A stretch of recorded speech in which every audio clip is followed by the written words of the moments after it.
Blur, Out of Time, on XFM 104.9, Ricky Gervais, with me, Steve Merchant, Karl Pilkington.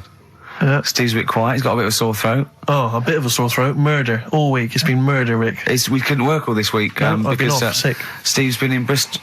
Karl, you're not impressed? It's just, I don't understand why having a sore throat sort of... Oh, he's done you. Right, what if the sore throat was so painful it was like you've got broken glass and razor blades in your throat? You can hear now that I'm not even speaking from down in the throat, I'm speaking from the very top of it like that, so it sounds a bit weird. But you're right. What? Your hands are all right, aren't they? Yeah, but we talk when we're writing, don't we? I can barely talk. It was agony. I couldn't sleep because it was so painful. Even when I was just lying there, motionless, it was hurting. I just was surprised because I got back off holiday and called Ricky and said, all right, is Steve all right? And he said, he's had to go back home or something, and he's stayed there because he's got a sore throat. Yeah. I didn't understand why you can't, just go home. I mean, how old are you? What? I don't understand why you got to be at your mum and dad's when you feel I happened to be at my mum and dad's. My mum and dad's. Now I'm talking like you. When this sore throat really kicked in, so I thought I may as well stay and get a bit of the creature comforts of home. Do you know what I pictured though when he told me? See, my parents aren't like yours, Karl. Your father would have popped down to the phone box and maybe looked to see if there were any kind of throat lozenges. Strepsils. Yeah. Whereas my mum phones up the doctor first thing she can. I'm straight down there with my dad. They're snapping into action. They're trying to sort me out. It's a bit like that Ronnie Corbett thing, isn't it? Sorry. That sorry thing. You're right, Karl. Yes, you're absolutely right. It's just like that. Oh, No, dear. it's just because You just went on holiday with your parents. Well, not with mine. No, with right. Suzanne's, and it won't be happening again. So Well, that's we'll have Didn't more work about out that a for little you? bit later. Pain in the Luckily we came in a few times, didn't we? We've been here since about 11:30, haven't we? yeah, sorting Doing it. stuff out. Doing a show. What, have you been squeezing his head, or...?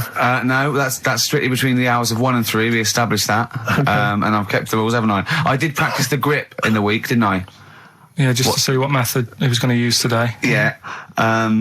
I came in, I did my back on Tuesday. I was sparring and I pulled my back and I was in agony, and I had to get an emergency chiropractor out and sort it out. And I was on painkillers and I couldn't walk the next day, but I still came in and did a voiceover that was booked at 4:30, didn't I? I got Johnny to walk me in because I couldn't sit down, so I couldn't take a cab, but I could be upright, and I had to got him to walk me in because I was scared someone was going to bump into me.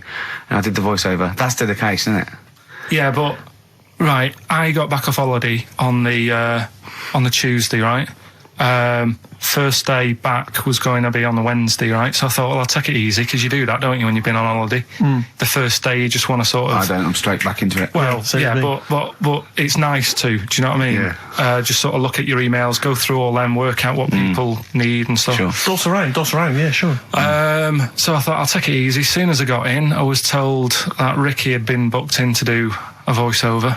And I thought, can't handle that. Do you know what I mean? On the first day, him coming in annoying me, probably trying to get a week's worth of head squeezing in. So I called him up and he said, I might not come in because I've got a bad back. I thought, well, that's all right, right? Then you just turned up, didn't you? He said, I managed to get in a cab. Yeah, Johnny walked me in, and that's what, yeah. And he did the stuff, which I haven't got it here at the moment, but I'll find it on the system and I'll play you what he did.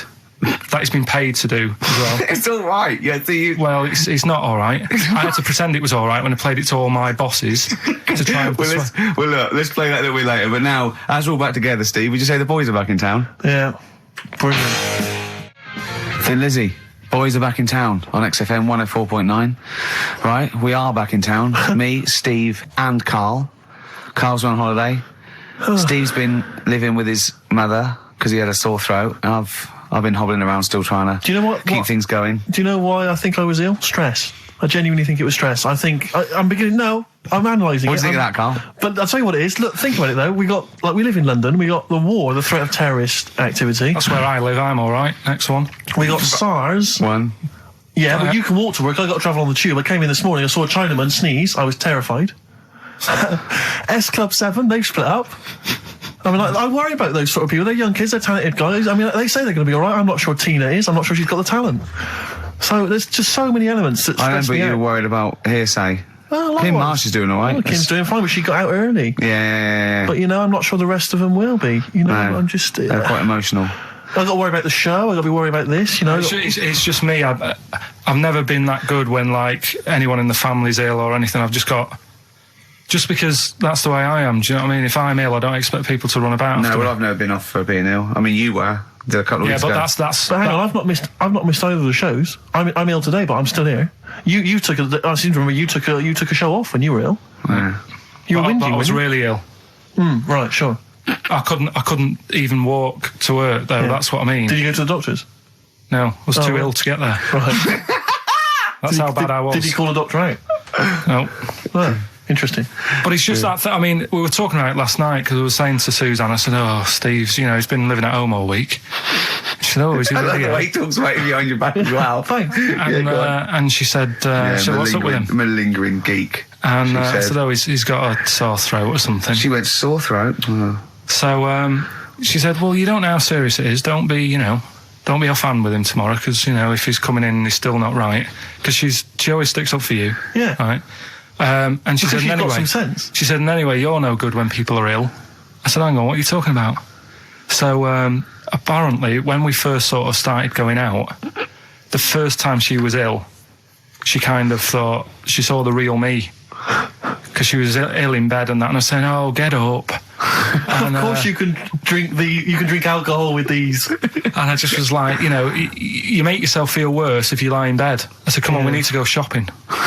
And she said, "You go shopping." I said, "No, I'm not, because I'm rubbish at shopping for food." Do you know what I mean? I'm all right at getting that night's food, but once it starts, like, you've got a plan. Sure, yeah, you're dropping the bananas. I forget all sorts of stuff. So she said, "I've got all a over the floor. Well, she was like feeling out on that. She said, "I've got a temperature." So we'll come to the supermarket and hang about in the chicken.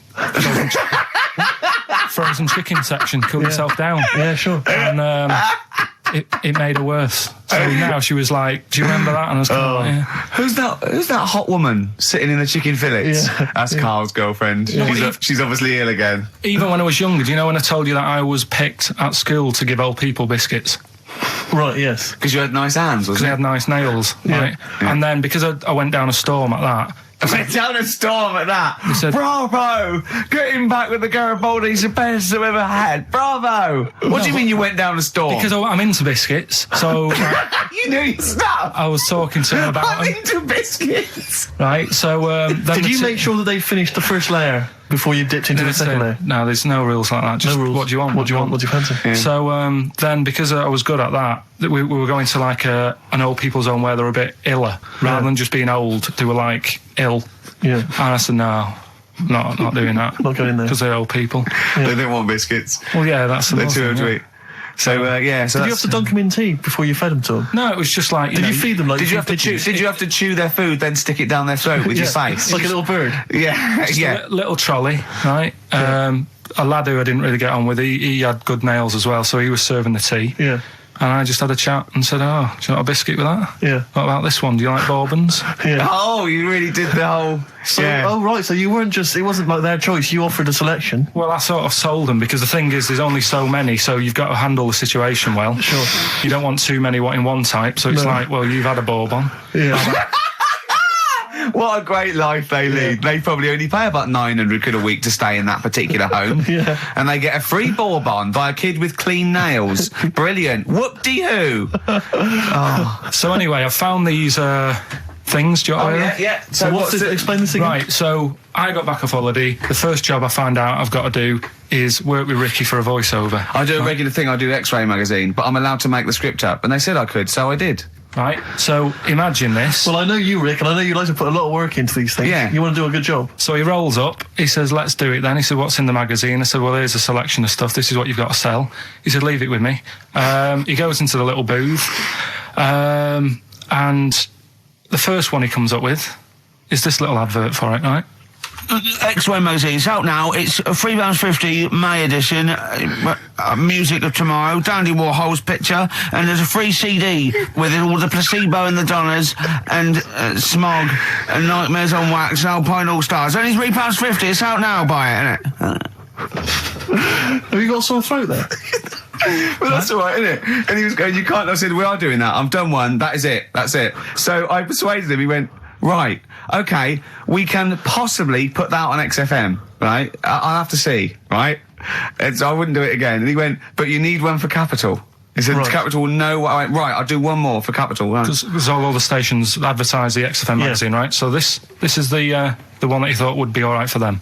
Ooh, hello, you loonies in Radioland. Dr. Frog here to tell you about the new edition of X-Ray magazine. It's out now and it's only £3.50. You've not heard of it? It's a great music magazine. And you get a free CD featuring bands like Placebo, They Wear Makeup But Leave Them Alone, Gold Chain, Smog, OK Go, The Donners, and all great bands that you'll love to... Froggy here, hello. Bye. Ribbit, Froggy says bye it. Oh, well.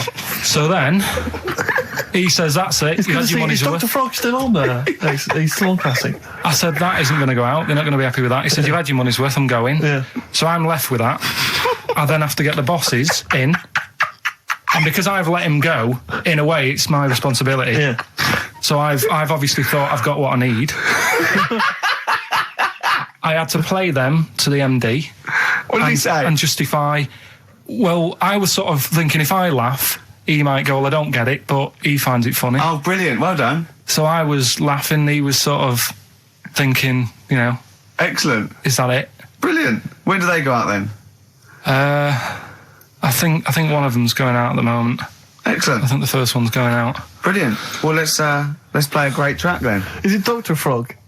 I'd like to see Dr. Frog feature maybe on our show more often. Okay.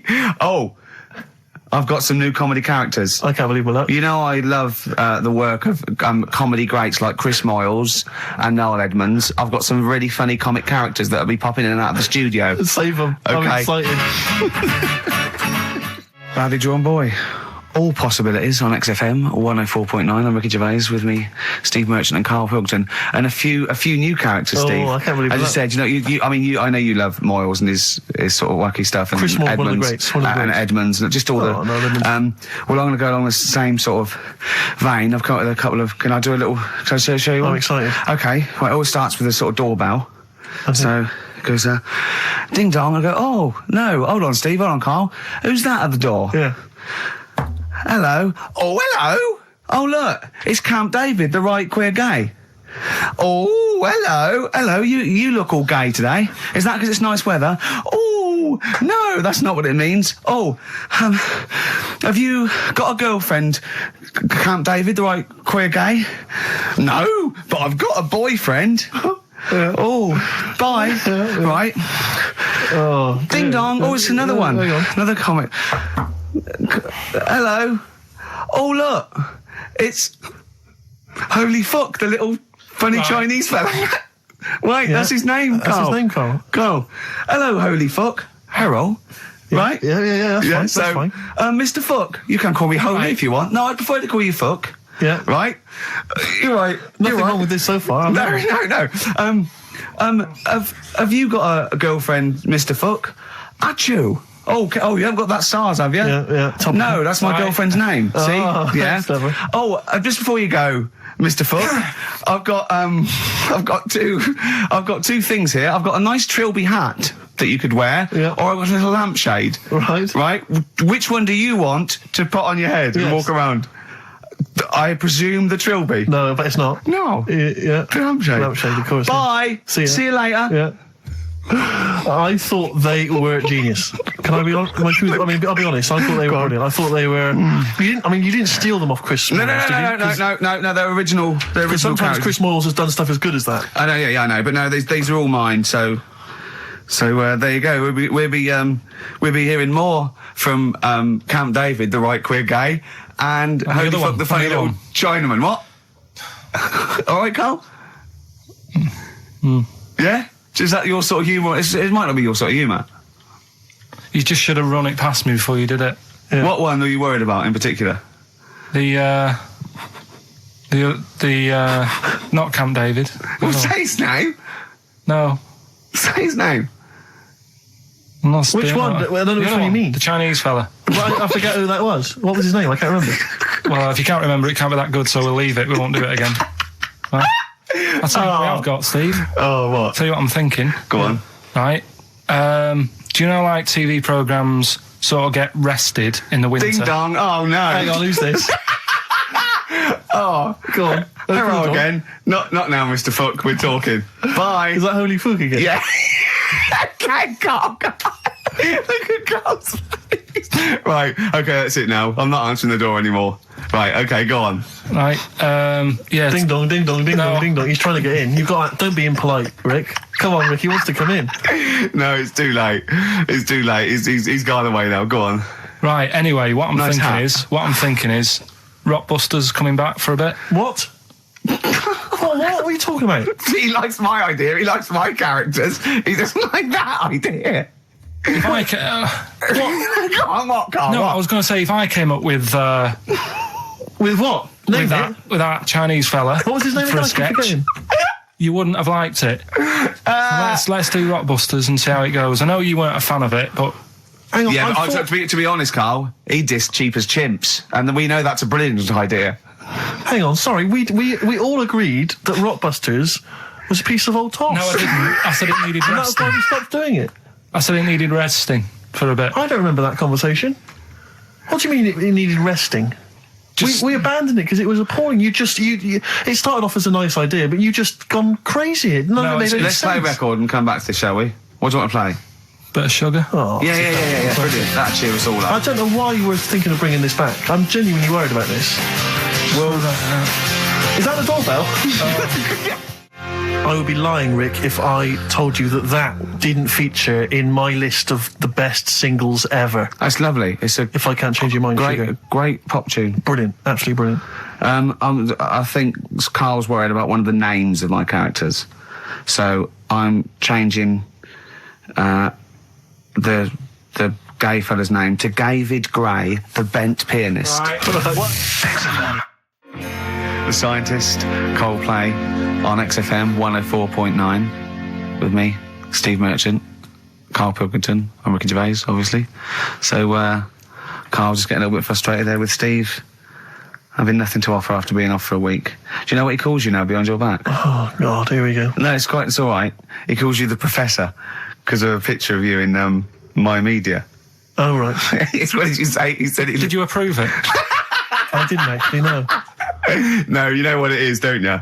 It's, you know, when you take it from an angle, it sort of distorts one side, and Right. they've taken a picture from a bigger picture, I think, and so it's, do you know what I mean? Like he's looking in a kettle, and he went, "What's going on there?" He said he looks like one of those professors of BBC Two schools programmes.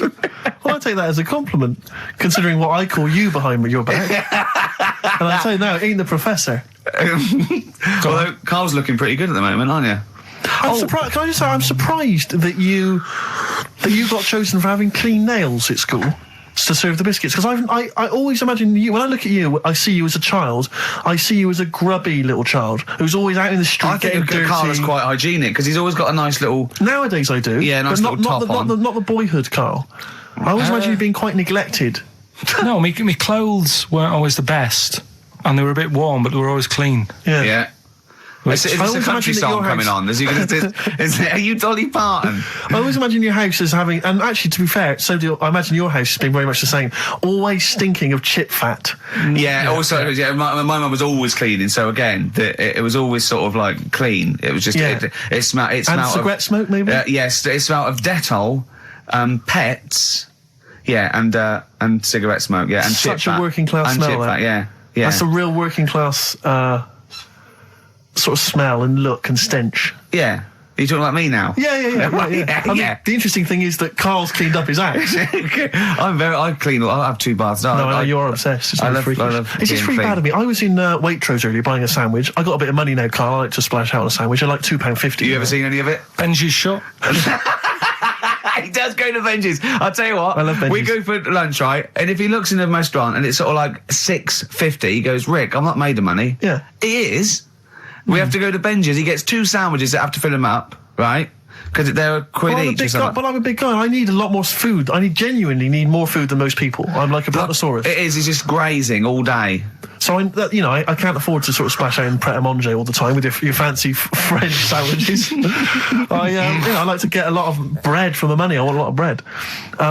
So I was in Waitrose, and some guy came in behind me, and he was sort of, I don't think he was mentally doolally, but I think he'd been homeless for just too long, and he was really. What's just right amount of time to be homeless? Well, I think it was. They want to get out of that game early, don't you? He's past the point of no return. This guy. I think it was too late for him. I think there was no going back really. 6 months. He came in and he was sort of walking at a bit of a weird angle. He walked like the Elephant Man, even though he wasn't deformed. It was probably like you were in the week. It was quite unpleasant. And he sort of came up to me and he went, and weirdly he spoke a bit like I'm speaking now because of my throat. And I thought, if I speak to him back, is he going to think I'm taking the mick? So I kept quiet. And he went, all right, what's your name? And I said, Steve, and he shook my hand. He forcibly took my hand and shook it. But he had these cuts and bruises on his face. Oh, the open sores. Yeah, and he was shaking my hand, and I was just terrified. I was just thinking, get off my hand, let go of my hand. And thankfully, did he have a bell round his neck? Well, he may as well have. I mean, seriously, and I caught the eye of a security guard. I had him thrown out. You know, I'm all heart. This man does not have the funds to be shopping here. Please have him removed. This is part of the John Lewis partnership. Yeah. And so they had him thrown out. And you know, then I was just freaked out. I had to wash my hand as soon as I could. I couldn't imagine the kind of grime that was crawling across whether his kind of homeless ways. Are you still doing your social work? Or whenever I can, Rick. Yeah. Yeah. At least he used to give it to old people, biscuits. You'd have gone, I'm not going near them. Look at them gums. Wouldn't that have been grim? Would you have wanted that though? Old kind of homeless people touching you? Well, no, I'm not Jesus Christ. No, I know. It's not on the list. I don't have a shopping list on. What do I need? I need some batteries from a Walkman. I need to be touched by some old people. See you later. Cheers. I was watching, the one thing I did watch all week was Columbo, which seems to be on constantly. I was watching Columbo, and I know you're a fan of Columbo, Rick. One of my favourite programmes of all time. Right. I was like, do you not think that it? All right. I just thought you were going to talk about it. Well, which one? They made about 90 and they're showing on about 4 channels in rotation. But it doesn't matter if I tell you who did it, because you'll find out in the first 5 minutes. Yeah, exactly. You find out in the first 2 minutes anyway. Let's be honest, if Robert Vaughan's the star, it's probably going to be him. Or Culp. Often Robert Culp. Yeah. Yeah, sometimes Patrick McGowan. But do you not think that Columbo looks like he smells? Would you imagine he smells a bit? He's a brilliant detective. Well, he's got that dog and he smokes cigars, so I imagine he smells. I reckon he stinks. I reckon he doesn't clean his clothes enough. I think he has. I think he gets up and washes, but I think he puts just think he's too absent-minded. I think he's too busy thinking on solving crimes and stuff. What do you think? Do you think his wife makes him clean his pants now and again? I think they're quite a bohemian couple. I'm not sure she's really interested in that. I think she's got her own mind. Maybe she's a painter or something. No, maybe she's losing it a bit and he's a bit embarrassed by it. Yeah, that could be true. And she's probably incontinent, so while she's ironing his trousers, she just all over them, and he goes, oh God, she's shatting my pants again, I gotta wear them out. Yeah. Yeah, so that's what... Oh, ding dong! Who's that? Who's this? Oh, hello! Oh, look, it's David Gray, the bent piano player. Oh! All right. I thought it was going to be Columbo. That would be the joy. Ding dong. My wife loves you.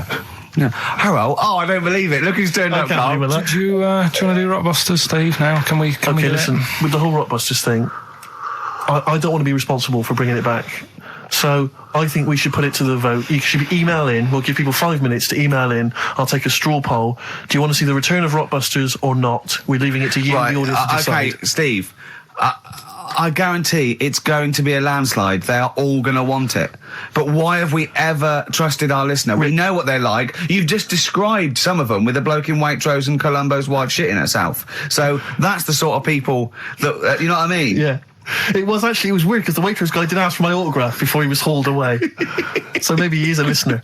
But all I'm saying is maybe the posters have drawn in some fresh blood. There's some people who've maybe not heard Rockbusters before. They're the ones who probably vote for it. Anyone else who's heard it before, surely they're not going to see the return of that. No one wants to see the return of that. What's the number? No, let's email only. We don't want to speak to these freaks. Ricky.Gervais at XFM. I love the fact we don't want to speak to these freaks. We work with one of them. Yeah. God. Yeah. If you want to see the return of Rockbusters, vote yes. If not, no. Tone it down a bit. Let's not do 3. No, it's got to be 3, otherwise it's too easy. Oh. Ricky.Gervais at xfm.co.uk. Right. Just choose the best one. Right. The Seeker from The Who. Brilliant. Classic rock. On XFM 104.9, I'm Ricky Gervais, with me Steve Merchant, Karl Pilkington.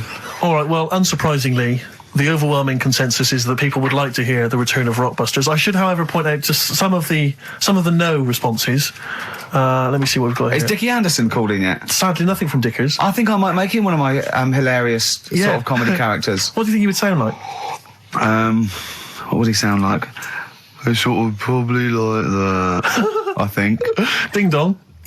Hello. Hey, it's Dickie I Anderson. can't believe it. Your show's rubbish. Something like that? I mean, I think you should work on them perhaps before You're saying there's not a lot of substance these I'm guys? just saying that, once the novelty of the doorbell has worn off. I don't think you understand comedy on radio, I'm not Steve, sure I do, to be but, honest. Listen to Noel Evans, listen to Moyles. You'll see you don't need to riff with it. It's just, you just do the doorbell and just say they're here. Right. That's all you need to do. Sure. So, that's the main thing. Well, so we've had a couple I'm of thinking of some responses. more characters as well. Well, keep working on those. Yeah. Marcus has emailed. He says no to Rockbusters. He hasn't heard it, but it sounds rubbish.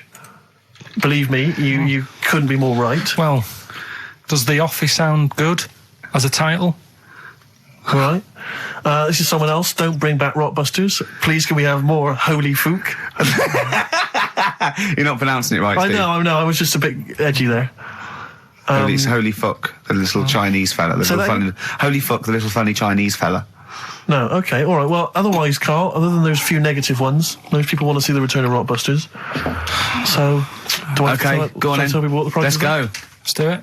Yeah. Are these the prizes? Yeah, they're the prizes. All right, let me have a look. We've got the new album from Goldfrapp. What's this one here? Oh, I've no idea. The Yardbirds. A new album from the Yardbirds. On VHS, Coogan's Run, the show where different characters make an appearance each week, including, I think, Pauline and Paul Calf. Good stuff. Who the hell wants this? Meglos, a Tom Baker Doctor Who edition. And the only decent thing really in the collection, other than Coogan's Run, is the X-List, the double CD featuring lots of current indie favourites. So, not bad little selection there, Carl. Yeah, well, if you are new, you haven't heard it before, I sort of give a cryptic clue and then some initials. I'd say it isn't cryptic. It's like, what am I thinking that might or might not be the initials that I'm going to say. That's how you got to think, really. Yeah. But go on.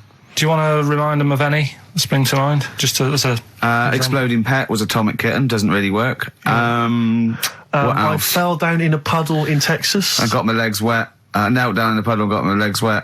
Wet Knee Houston doesn't work either. Wet Knee Houston, Whitney Houston. Jamaican swinging a fish round. Detroit Spinners doesn't work in the slightest. Doesn't work in the slightest. That's how they work. So there's three of them. You email in. So here we go then. Number one, the gingerbread man has only got one leg. Right? The gingerbread man has only got one leg. Got the it. Initials there, LB. LB, right? Okay. Second one, these people from the East Midlands swear a lot. All right? These people from the East Midlands swear a lot. These people from the East Midlands swear a lot. The initials TTD. Right?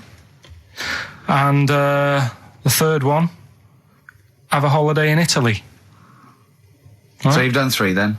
TB is the initials on that one. So quickly again, the first one, gingerbread man's only Yeah, I got that one as well. I got that one. I got two. These people from the East Midlands swear a lot, TTD. And the third one, have a holiday in Italy, TB. Email in with what the songs are and you win that stuff. ricky.gervais@xfm.co.uk. Hang on, it's not the songs, it's the artists, isn't it? Yeah, just... Oh, yeah, like he said that. Yeah. Yeah. Okay, fine. Email only, please, ricky.gervais@xfm.co.uk. We got that going. Yeah, looking forward to the answers on that. Bit of feeder would be good, wouldn't it? All right. I love this. Forget about tomorrow. Feeder on XFM 104.9. We've had a response from Dickie Anderson. Dickie Anderson, our number one fan, although not a man who's, he's not afraid to criticise constructively. Yeah. And he's simply emailed in, surely your show is bad enough without bringing back Rockbusters. A valid point. Placebo and Bitter End. I don't want to contradict you, lads, but it's not. We've got a full hour to go on the Ricky Gervais show on XFM 104.9. I am Ricky Gervais, the aforementioned Ricky Gervais, with me, Steve Merchant and Karl Pilkington. Rockbusters. Oh, ding dong. Oh, who's that? Oh, it's a posh bloke who doesn't care about poor people. Hello, posh bloke, what are you doing? I'm in my Rolls Royce and I don't like the homeless. Oh, posh bloke, don't be a... You want to do the satire? That is satire. Yeah. There's nothing like It's it. political as well. I'm getting Oh, in well, there's so political many. Don't things. even begin to show off. I was showing that subtext. some foreigners are funny. I got in the fact that, like, if you notice that Chinese people wear different hats to us. Yes. So that's political in a sense. Yeah. The So, weird thing is, Steve, right, that is like what I imagine Ricky's house being like when people are ringing the bell. Because they're all so different. It's got a little... he's obsessed with all my friends being slightly different to each other. I've never understood it. He goes, there's no thread. There's no thread to them.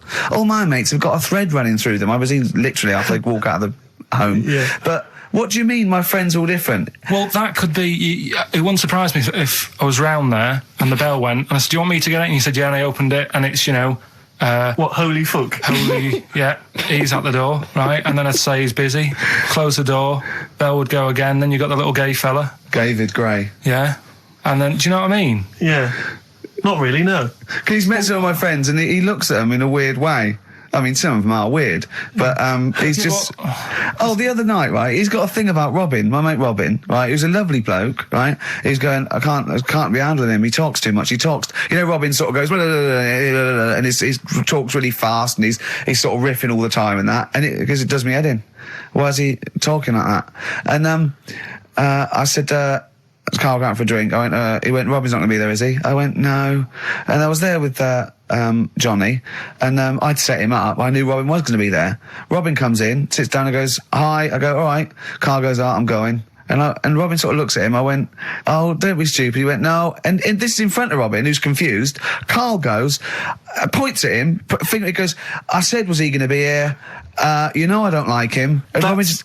it was unbelievable. It was unbelievable. Appalling. It was unbelievable, Steve. And Robin sort of looked like really genuinely sort of upset. He goes, well, shall I go? I went, no, don't. And Johnny went, oh, Carl, he's a lovely bloke, right? And Carl went, well, no, I'm less annoyed at Robin now, who's done nothing No, of course. than you. And I went, look, just have a chat. He goes, no, it's not worth it. And Robin was going, right. I go, Robin, stay. He went, no. And I made him stay. And in the end, they were getting on, weren't you? Well, yeah, in the end... I can't believe, what were you thinking, Carl? What kind of a despicable man are you? That's why am I of the all bad the one? things you've done, Hang on a that minute. is terrible. Why am I the bad one when it's Ricky's fault that we were both there anyway? We all understand But that it's the a public rule place. is you don't say to someone in front of them, I don't like this person, I'm shooting off. I don't think I said it like that. You did. You I wouldn't be said surprised, exactly like that. Yeah, and he was like genuinely confused, and he was sort of like sitting there thinking, "Oh, do I have to take this? What have I done?" And he was upset anyway. He just done a show that didn't. You are one of those typical Mancs who are arrogant and they swagger around the place like, I don't need anyone. And I'll tell you this, if you ever lose Suzanne, you are going to be one lonely man, I'll tell you, because you make no effort to maintain your friendships. You say these sort of things that he's saying to you about Liverpudlians, and I'll tell you what, I've never met a Liverpudlian as rude as you. You're like the Oasis brothers, Larry, loud, rude. No, but I said no. Robin's all right. I had a chat with him. He was a bit quieter the other night. He was fed up. I said if he's fed up all the time, I'd be happy. I said He's fed up because you've just insulted him. And he said he was all right. He didn't talk much. I said when he was upset because he'd been in the show and he said, well, tell me next time one of his family dies, we'll have another drink. I don't know what you're like, Carl. I don't know what you're like, mate. You are I just think you're. The more I get to know you, You're the more not a I good hate mate you. with him. You would like taking the fun out of his little thumbs that he's got. Yeah, but that's my squeezing his head to you, isn't it? I've got different mates with different parts of the body. Yeah. I like to squeeze your head. I like to look at his thumbs and that. It's weird, because I was thinking of doing a bit of educating Ricky. Yeah. Right, I'm always looking for stuff, learning stuff as well as doing the other job and that. Yeah. And when we went out with Robin, and What does this mean to anyone? Yeah. I'm just having a conversation about people they don't know. Go on. well, it's enough, innit? His name's Robin. He's got really small thumbs, right? He looks a bit like Millhouse, doesn't he? That sums it up. He's like Elephant Man. You know what you get in there, right? Robin, he's got little thumbs, right? So I came I in. wonder if he's listening. I wanted to do some research, and I thought, I wonder if there's anything on small thumbs, right? I found something. Do you know the saying, rule of thumb? Oh, is it an inch? Well, do you know what the saying means? Is it hitting your wife with a stick? Yeah, Okay, apparently. come on, explain. Well, rule of thumb, you know what that saying means if someone says... Kind of, yeah. Well, it just means... a rule of thumb, it's a general rule, Yeah, yeah. exactly, yeah. Right?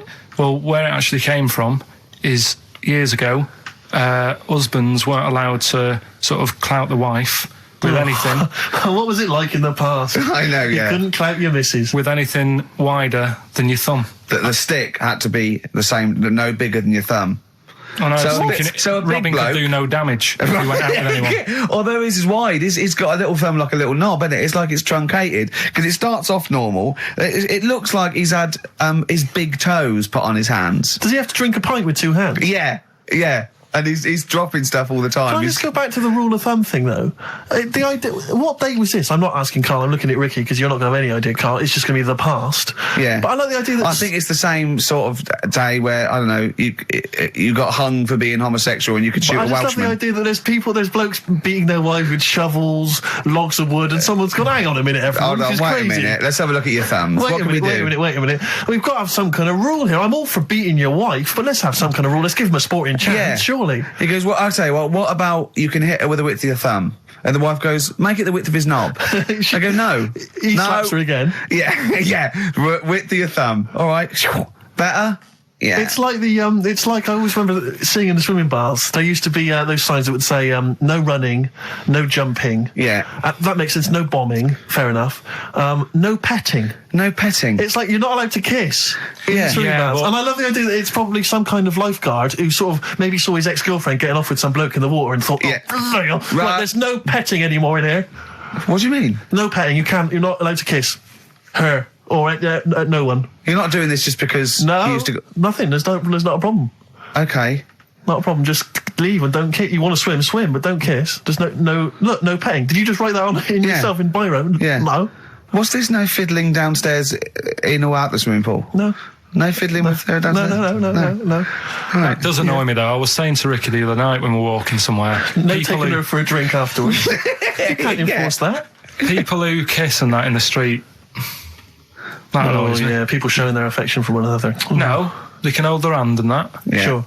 But it was just. Yeah, just I annoying. agree, yeah. I see two people eating each other, like, in a restaurant or something. Two people eating each other. You know, snogging in right, public, okay. yeah. So that's that. Answers for Rockbusters, we're doing them now. Yeah, well, come on then. Well, Well, no, I think let's play a record. Let's come back with that. apparently we got what about a bit of Cure?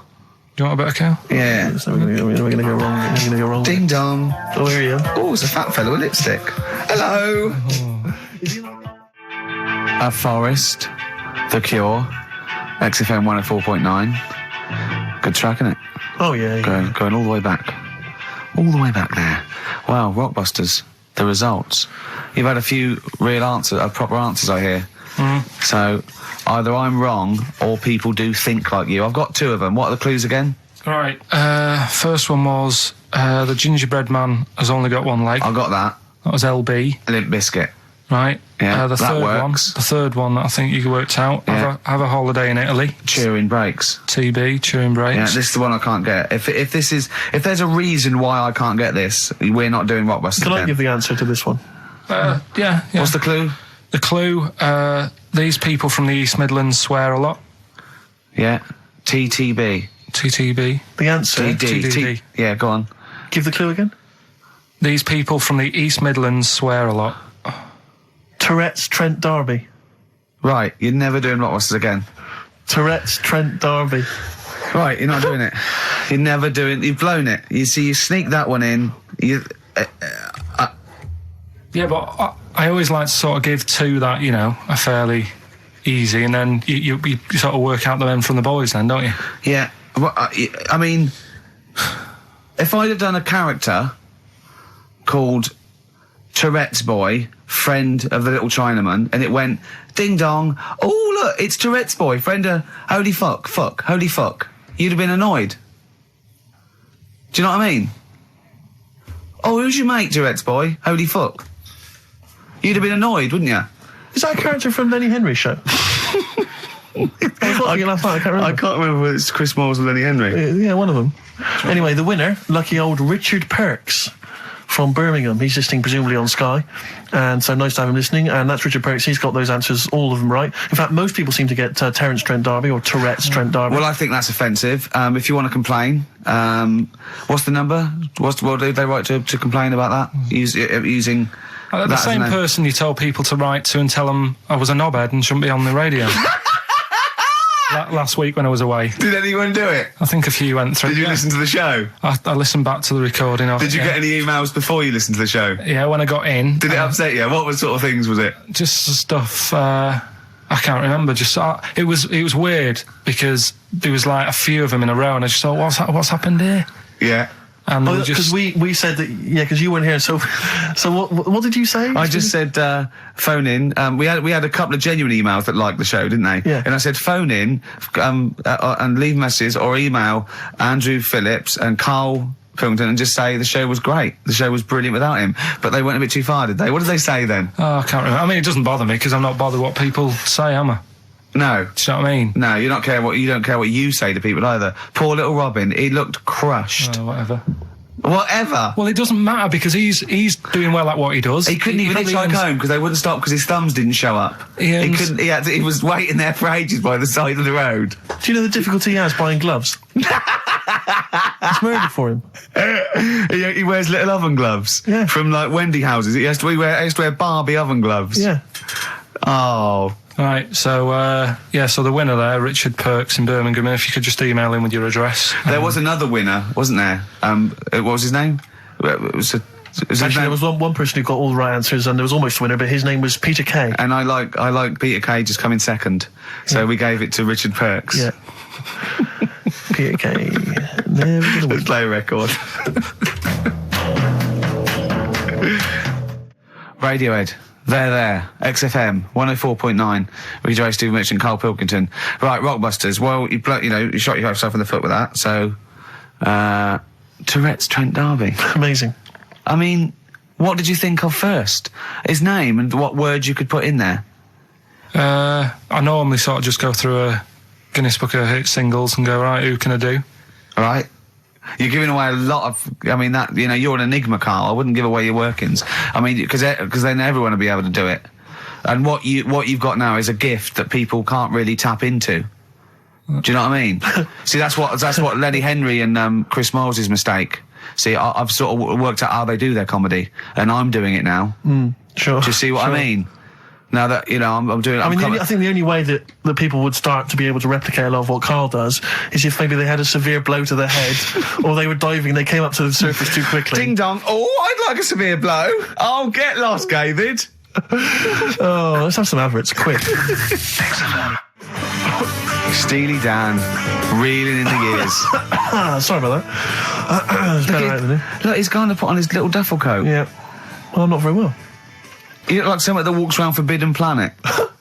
Don't say that, that's the ultimate insult. You can say I look like something that you'd buy in Forbidden Planet, but not someone that goes shopping in there. Please. The Professor. Oh, the Professor. Oh, brilliant. Oh, talking about weird-looking heads and stuff. Go on. We're doing that cartoon on the internet at the moment, that little cartoon I did of Karl. And the bid's up to... Hang on, sorry, that doesn't make any sense to people that don't know what you're talking about. Oh, I did a little cartoon of Karl. And because he doesn't like his picture in the paper, when people request a picture of us, he started sending that off, and it's in Heat, and it's going to be in Jack, and they put it on the internet, and they're bidding for it, aren't they? Yeah, it's at £200. That's ridiculous, isn't crazy. it? That's so crazy. what I thought was, we've got to frame it, Karl. We've got to put the copy of Heat in or something. You'll have to the winning show, the show that they win on. You'll have to do a copy of that. So you know what I mean? They get something for their money. I think I'm mildly embarrassed. So it's for good cause and everything. But didn't someone say 250 if they can come in and watch the show? Yeah. We can't do that. We don't allow people. But what I thought was, what about the winner gets to come in and squeeze your head? So they get in for just for 2 minutes. We present them with it. No, Yeah. No. What do you mean no? I'm not having strangers charity. coming in squeezing my head. What? You think it's for charity? It's for charity, Karl. Come on, mate. What I are you like? don't care. I'm not doing that. They're I not think gonna- even an ill person would say, no, it's all right, I'm not that ill. What do you mean? You don't have to have your head squoze for us. Squoze. Squoze. You don't have to have your head squoze. All right, let's move on. Karl, So how was are they your big holiday? then? How will they know they won? xfm.co.uk/Ricky. You can see the picture on there. If you're interested, if you think it's worth more than 200 and you got some money, then you send an email in saying I'll give you, 220 quid or something. But are you not going to let them squeeze your head? So No. we get someone here, the art department here. We'll frame it up. I'll put a little note of like authenticity. Yeah, Brilliant. A picture of us. Can I have a real picture of you? A little Imagine behind the David scenes. Dickinson examining that in a couple of years' time. This is as cheap as chips. Yeah. You can sue him then, because he ripped off your phrase a little bit, didn't he? You've been done here, mate. You have more money than sense. 220 I'll quid. tell you what, have we got monkey news today? We might not get to it, mate. We are running out of time. No, we're doing it. What do you mean, we're doing it? It's... The show isn't complete without it. I'd rather drop adverts and stuff. Well, I'd rather drop adverts. No, we're doing monkey news. Do you want it? Rick, my concern is that if you put Monkey News on the subs bench, it's going to be like David Beckham. Yeah. He can have his eye wandering to other radio stations. Yeah. And look what he's doing. Yeah, he's He off might to be Real leaving off Madrid. to Real Madrid. I might take Monkey News off to Radio 2 or something. Yeah. Right? So don't believe in Monkey News. I imagine if they're listening now, they're probably going to call you and go, Carl, were you serious about bringing Monkey News to Radio 2? Because the check's open. Well, do you want a bit now, or what we're doing? Well, no, I wanted you to tell Steve about your holiday, because you told me in the week. Go on. Steve, I mean, bad idea. I had a feeling anyway about going away with, like, Suzanne's mum and dad. Because I've never been into sort of family holidays anyway, right? Even when you see it, whenever I've been on holiday and you see, like, families on planes and that, and they're all having a laugh and a joke, loving it, and then on the plane going back, you can see that they've gone off into groups, and, like, you know, the dad isn't talking to the daughter and all that business. So I thought, asking for trouble, but, you know, I do everything once. Do you know what I mean? Boxing, dancing, going on holiday with parents and that. Yeah. Give it a go, see how it goes, right? So Not your A-levels, but fair enough. it started off. It started off bad, didn't it? Because last week I told you that you know, our dad called us up and said, you know, I want to take some tea bags with us to Madeira. Yeah. What's the best way of packing them? Yeah. Right. So I knew there was going to be problems like that, because the thing with Suzanne's family, right? They like having a routine. They know what they're doing every day. They know what they're having for tea every day. It's the same thing every week and stuff like that. Yeah. So I thought this is going to be interesting, this, because they can't do what they normally do. Sure. I love it. I love you treating it like an experiment. Yeah. Right. Just watching them all the time. So the first problem was they'd never flown before. So I was winding them up a bit. Of course you were. It's murder. It's really horrible. You know, plane goes all over the place. And my mum had done some research saying, well, I've been reading about it, and Oh, she got a funny accent. more people, there's more chance of me being killed on a donkey than there is on a plane. So I upset her. I said, right, Especially when we if you get go to there, Spain. I said, when we get there, let's see if there's any donkeys on the beach. Yeah. Right? And she didn't like that. So Oh, what? The joke about you hoping she died? yeah. Oh, what's up with her? Right, so we get there, and you know, they see the villa and that, they're quite happy with all that business, right, with all that stuff. And then as time went on, I was getting a bit sort of fed up with them being around us all the time, because Yeah, sure. I think you should have your own time when you go on holiday with the family. You should say, right, you go off and do your thing, Yeah. we'll do our thing, and we'll meet up later and talk about what we've been doing and stuff. Anyway, so it gets to, like, the Thursday. We've been away since Monday, right? And I said, right, we're going out tonight. So our mum says, yeah, we'll come with you. I said, no, it's just us. We're having a bit of time on our own, right? Is it true you said to her, you told me this, you said to her, you started to annoy me, I want some time on my own? Well, I told her at the start, I said, it's going to be interesting, this, because people annoy me when they're around me a lot. Sure. So I wasn't nasty to her, I just was saying people, not her. All right. Yeah. Do you know what I mean? I'm just saying, you're going to get on my nerves. So, You hailed a donkey for her. so no, but seriously, right, with the flying, do you know those stockings that you can get because of deep vein thrombosis? Sure. She had them on in the cab. Brilliant. And it's only a 2-hour flight as well, so that was annoying me.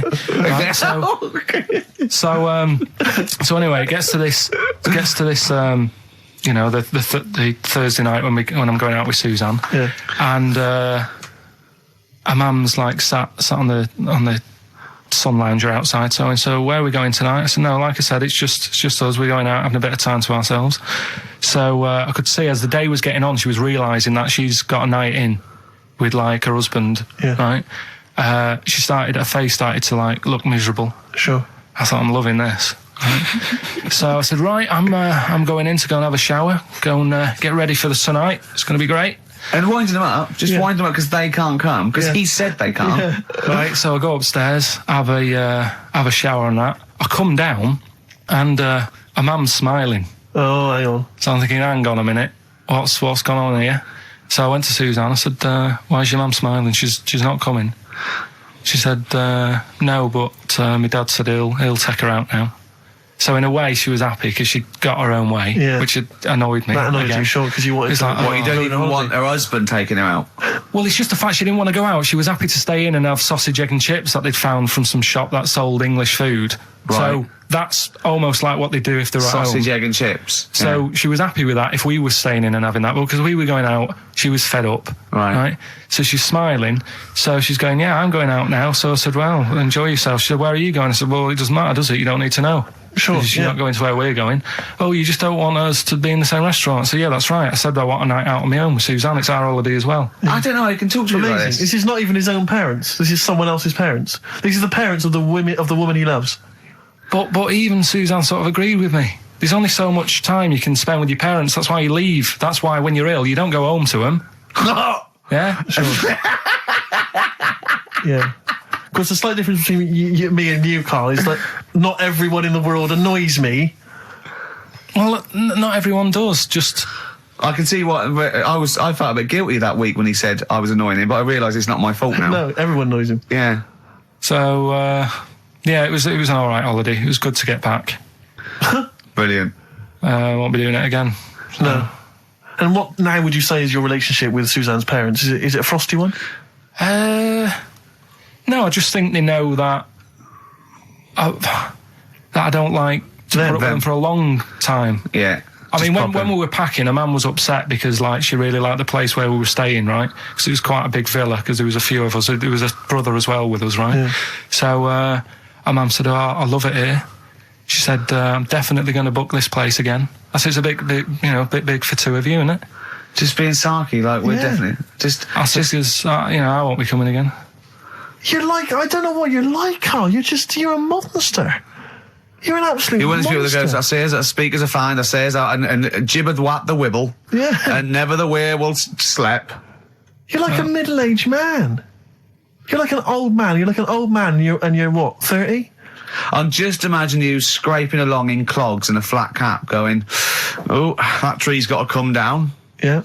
Yeah. Puncturing a kid's ball if he kicks it into your garden by mistake. Yeah. Refusing to give it back.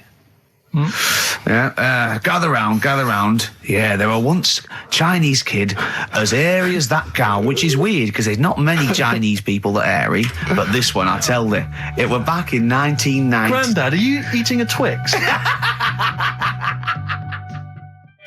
Well, that's you too, with or without you, but we've got to cut it a little bit short because we're actually running out of time. It's so jam-packed, this show. We've got monkey news on the bench. Carl just remembered, we've got Cheeky Freak of the Week to fit in. I don't know what to do. What's your Cheeky Freak of the Week, quickly? Just throw that away. Right, well, it's just like, we look at cheeky freaks. Is this show offensive in any way to some people, do you think? Ding dong. Got any buns? Oh, it's the Elephant Man. Go on. Right, well, it's a bit of a problem for you, this one, Steve, right? I'm chucking it forward to you. Remember the Cheeky Freak of the Week that we were talking about? That illness where people age quicker? The 5-year-old girl that was older than her mum, and he said to you, "What, if you ran off like you wouldn't serve her fags and beer?" And you went, "No." He went, "Why not?" And you went, "Because it's a 5-year-old. Yes. Right? He went, "Oh, she's got enough problems. Give her some fags." You remember that, don't you? Sure. Yeah, right. So, another dilemma for you, right? Picture this. You're running a restaurant, right? Door goes, right? Few people. Most of them look normal. You notice the woman at the back, crawling on all fours. Top half is woman, right? This is real. Yes. This isn't like a comic or anything. This is on, Yeah, on the internet. I've seen it. They're called dog people, and her legs just come straight down. They're like little twin legs at the back, and so they walk on all fours because it's easier. Dog people, right? Yeah, not got dog people. They're human beings with deformed back legs, so they walk. It's easier for them to get around like that because they can't stand up because they can't stabilise, and also it comes straight out of their hips. Right. So you're running a restaurant. It's a busy night. You haven't really got time for any hassle. She comes in. Would you serve her? The premise being what? That he doesn't serve dogs. Because the restaurants don't allow animals in. Right. So it's a dilemma. It's not a dilemma. Right. She's not a dog. She's a human being. Yeah, with I put a plate of meatballs on the floor, and she tucks in. And a little glass of, a little bowl of wine next to it. He turns round, there's the woman older than... Get away from that plant.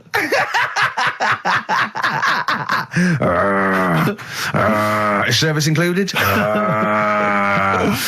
Oh, dear. Okay, so monkey news, please. All right then. Let's hear the jingle. Oh, chimpanzee that monkey news. Right. Now, before I went... And again. Go on. Oh, chimpanzee that monkey news. Brilliant. Right? Right, before I went away, I told you about Alfred. He was the monkey where there was a robbery going on in a bank. And then he nicked the robber's loot and backed out with a gun. Yeah, He sort of stole, he robbed the robber, didn't he? Yeah. Did he take his gun as well? He took the weapons. He took all the weapons. There was like a couple of robbers. He managed, because they were so amazed that a monkey was coming in. It was like... Don't talk shite twice. Right? Anyway. So anyway, got a follow-up to that. Okay, now what was that monkey's name? Alfred. That was Alfred. So anyway, because a lot of people wanted to know, well, what did he do? Did he go off and have a holiday? Did he... No. Right, so the follow-up is, what happened is, the monkey had the guns, had the cash, which was $250,000. Sure. Right? It went back to the zoo. Right? All right, Carl, you're talking shit. Ricky, I get angry with you when you won't let him finish his monkey news. Right. Can't we just get out the official Imagine thing? if people were interrupting Trevor McDonald. It wouldn't happen. I want to make sure I don't get anything wrong. No, of course not. Check the internet. So the monkey goes back to the zoo, right, where all the zookeepers come out and go, get him. He's got the guns. Yeah. He hands out a couple of guns to his mates. What? His monkey mates? His monkey mates, so they've all got a couple of guns each. Oh, Carl, Steve, I can't, mate. I cannot Just stand it. Honestly, I want to scream. Please, I really get annoyed with you. They tried to do him a deal. They said, how about if... I'm going. Tell him that. I'm not going. No, I can't. Step out for a moment. Okay, we'll just do it. Look, don't listen. Step out, and I'll paraphrase what I hear for you when you come back in. Step out now, please. I need to hear the end of this. This is monkey news. This is important stuff. Right. Ricky now has left the room. He cannot bear to hear, which is surprising to me. Right. So anyway, they've got the money, and they say to the zookeepers, how about we give you some cash? Yes. And they go, Sorry, hang on. Sorry, the zookeeper said that to the monkeys. yeah. Right. No, the monkeys who have got the £250,000 Right. say to the zookeepers, we'll sort you some money out if you let us go. Sorry, the monkeys say to the zookeepers, we'll give you some money. Yeah. You don't see any problem with that? Right, listen. Okay. It's nearly finished. Right, I'm listening out there. This is ridiculous. What do you mean the monkeys say? What do you mean the monkeys say to the zookeeper? They were probably holding the money out, like kind of going, look, we'll do your deal. Right, okay, come on. And what happened is, I think they were happy with that. I think they left, and that was that. They wanted to get out of the zoo because they didn't like it in there. There's the thing. Right, I don't... Just have a look. Right, Carl, think. Right, how did they get out in the first place, this one? Just let Steve have a... So why did he go... So he went and robbed... He thought... he knew there was going to be a robbery that day, did he? He might have been getting some money before they went to escape, and then that happened and they had more money. They might have been withdrawing some stuff out. What do you mean? No. If he was planning on leaving the zoo, he's going to get his savings. What are you talking about? What have you read there, Steve? I've got a feeling this is a review of one of the Planet of the Apes films. I think it's Escape from the Planet of the Apes. I'm not certain. It could be Beneath the Planet of the Apes. Right, Carl, think. Please think, right? So this monkey, right, he leaves the zoo, right? So he leaves the zoo, which he can do, presumably what? They leave him the keys or what? They're chatting to him, they might as well. He goes to a bank. What's he thinking of doing? Sees a robbery, probably by chance. He probably wasn't tipped off, was he? Or has he got one of those police scanners? Probably got one of those police scanners. Well, I think he was going to the bank to get a mortgage to build I think he wanted an extension, didn't he, on his cage? Think of that. And so I love the fact that he hands out the guns and they do a deal. It's honestly, you've got the best mind working on radio today. It's incredible. The only person who makes less sense is Terry Wogan. Oh, anyway. It goes up and down, doesn't don't know what he's it? talking I about. can't understand his sentences because I don't know. It's like free-form poetry. Yes, I don't know whether it's the end of a sentence, in the middle, Sure. a new one. Yeah. Yeah. But Let's have the jingle again, a record, and then we'll probably have to wrap up the show, I imagine. that was, chimpanzee that monkey news. Well, Mr. Stipe, I am not Kenneth, but I can tell you the frequency was 104.9. See you next week. I'm Ricky Gervais, man with me alive. Steve Merchant and Karl Pilkington. Do you think that when Marconi invented radio, this was what he had in mind for it? Yeah, 2 hours of absolute. See you later. 104.9 XFM. You alright? This is Karl, producer of Ricky Gervais and Steve Merchant. They're not about today. Ricky's on holiday. Steve couldn't be bothered. So I'm left here with all the DATs. That's a digital audio tape of all the shows they've done since they've been here over the last, I don't know, year and a half or something. So we'll play you some of the best bits. Alright, so here's the first bit. Listen, still to come, right? We've got the monkeys thing. Oh, chimpanzee that. And when I was out last Sunday, right, at Johnny's birthday party, Yeah. Steve was there. Yeah. Got talking about stuff. And a debate that we didn't really finish cropped up. It blew your mind, didn't it? Amazing. Oh, I know about this. Steve told me. This is the infinite amount of monkeys. Or a monkey with a typewriter and an infinite amount of time would eventually come up with the works of Shakespeare. Yeah. There was no debate. It's a philosophical, mathematical problem. There's no debate. It's true. It wouldn't happen. No, listen, Karl, listen. Infinity sorts it all out for you, right? An infinite amount of monkeys at a typewriter, right? They do everything. They type everything. Infinity just sorts it all out for you. There's no getting to it and they're going, oh, well, let's have a look what they've done. This one's come close. Did Romeo and Juliet. It would do it all. It would type everything ever possible, conceivable. Yeah, but It's a mathematical... Well, infinity we've heard your side of the argument, Rick. And I'll be honest with you, it's a persuasive one. But let's hear Karl, because he heard about this in a pub last week. Yeah, so what's he's your got some problem? strong What's your ideas problem with himself. it? What's your problem with it? well, first of all, right, you're saying it's a load of monkeys. It's not just one monkey. That Depends. can live forever. No, wait. It's either a chimpanzee with a typewriter with an infinite amount of time. He would eventually, by definition, mathematically, type everything ever possible. Okay, or it's an infinite amount of chimps with typewriters, and one of them will type it first time. But already, that's not right. You either need to have What do one you mean? monkey. What? You mean Let's hear his employment point. laws? He What do you mean can't- it's not right? Let's hear him out, please. If it's one monkey Yeah. with a typewriter that's got loads of ink in it and that, right? At least it knows what it's done in the past. It's not... Keep going. Crime. If you've got a load of monkeys, it's like if you have too many. What's that saying about too many chefs? Too many spoil- chimps spoil the soup. Right. Well, it's the same thing. It's like, well, I didn't tell you to put salt in it. I was going to put salt in it, and it messes it up. Whereas if it's just one, they know what's gone on. So what I'm saying is, honestly, just leave him go. I can't be bothered. I want Steve. to hear. I want to hear the rest. This blows my mind. He doesn't know what this does to me. It's a mathematical problem. I want to hear the rest. well, it's just I just don't think it will happen. What do you mean you don't think it'll happen? Infinity works it out for you by definition. Well, what's stopping them typing the same thing again? They would. In fact, the problem should be if you had an infinite amount of time that it would type. It works for Shakespeare an infinite amount of times and everything else an infinite amount of times. But you know, that's not as. But not Shakespeare. Oh, shut up, you idiot! Rick, do you know what he said to me? I said to him, I explained it to him. I said, God. you've got an infinite number of monkeys, infinite number of typewriters. They will type the complete works of Shakespeare. He said, have they read Shakespeare? You're an idiot! Play a I said record, 'cause no. I'm not having this They're not doing conversation. it from I'm not memory. having it because it really, really winds me up. But you're saying they'll do it with no spelling errors. Well, they do it an infinite amount of times. And they do it wrong an infinite amount of times. And they spell the last full stop wrong an infinite amount of times. And they get one thing wrong in Hamlet wrong an infinite amount of times. They do everything an infinite amount of times. But are they going off a story that they've... Play a record, Karl, because I'm going to knock you out. I'm just saying... Shut up! Do they know the story? Oh, They're monkeys! Oh, Christ. No, Right, but- okay. Right. The Cure, obviously, Yeah. love song. Right, Carl's been taking phone calls for these clues. Right, and so everyone's been saying the same thing for the last one. He's been going, no, and I'm worried, I'm always worried.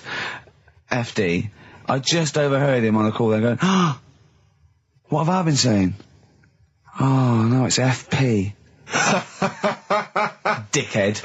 Right, give me the clues out. It's a rollover. Right, tell people, we're really sorry to anyone who would have got that right. Okay, right, do the clues quickly. Tell them it'll be a rollover, so we have to do 3 new ones. Do you not write these You're down, such Carl? I don't write the answers down in case Ricky looks over the thing and sees the answer. Why would I cheat? I'd rather you do something right with your life.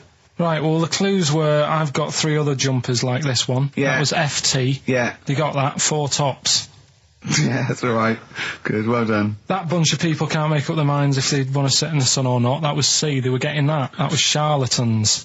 Charlatan, right? A bunch of them charlatans, right? What? What's Charlie? No. It's like, shall I go out? Shall we? Charlatans. They got it, right? Where I went wrong with this one, the Jamaican fella, he had to have some aspirin. Why? It's my fault, you know, I'm not cutting, there's no point passing the book or anything. I said FD. A lot of people were saying, Fred Durst, like, forehead hurts, which is a good one. Yeah, which would have been as good as any of yours. But I made an error, so we'll roll it over. No. What is the answer? We'll roll the what is the prizes answer? over. Jamaican fella what? Add some aspirin, why do that? What's the thing? FP. FP, it was Frida Payne. Frida Payne. Frida Payne. Frida Payne. Frida Payne. That's awful. Carl, you've got to write these down next week. This is I'm right. sorry, You right. are. You're the producer. I know, but I've had a busy week, haven't I? Just doing That's stuff not for an the- excuse. That isn't an excuse. Our excuse is we don't care. Yeah. You do put care. the work in and then make a mistake. Yeah. I mean, it's better not to try than try your hardest and be rubbish. Do you see what the point? We don't care. But you've got standards. Yeah, and you're not meeting them. Think of that. You're not even reaching your standards. God. Right, well, that's that, I guess. Well, the prizes will be giving those away next week. Bollocks again. Just completely. Song for the ladies to end the show with. It's from Nick Cave's new album, Nocturama. This is a track called He Wants You. Back next week. Remember, Frida Payne. An email from Suzanne talking about your tea that night. Was Suzanne out on Wednesday night? Was the an England game or something? Yeah. So you were alone. You were home alone, were you, Wednesday night? Yeah. Did you enjoy your meal? Was it a quiche? Go on. Right. From Suzanne to Carl. Take the quiche and put it on the baking tray. Cook for 30 minutes on 190. Take lettuce and put on plate.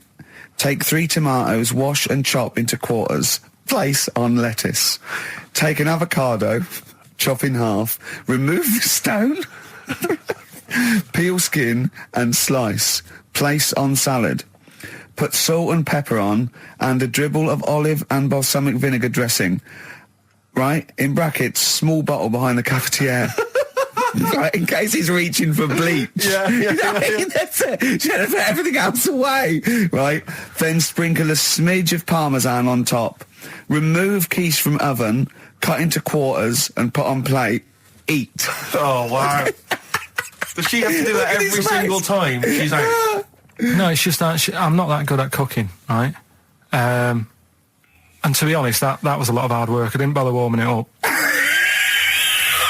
And I did without the avocado. Why? Too much messing about. He didn't even do that with instructions. It was too much. But yeah, I'm not that good at cooking. And Did that. you That's not cooking, though, is it, Carl? That's Heating up a slicing. quiche. That's cooking it is making the quiche. Yeah, but I'm just. Could you have figured that out if she hadn't left that note for you? Why did she have to tell you what the olive oil and balsamic vinegar was? Because I've put sort of cooking oil on my food once, and I said, oh, it's a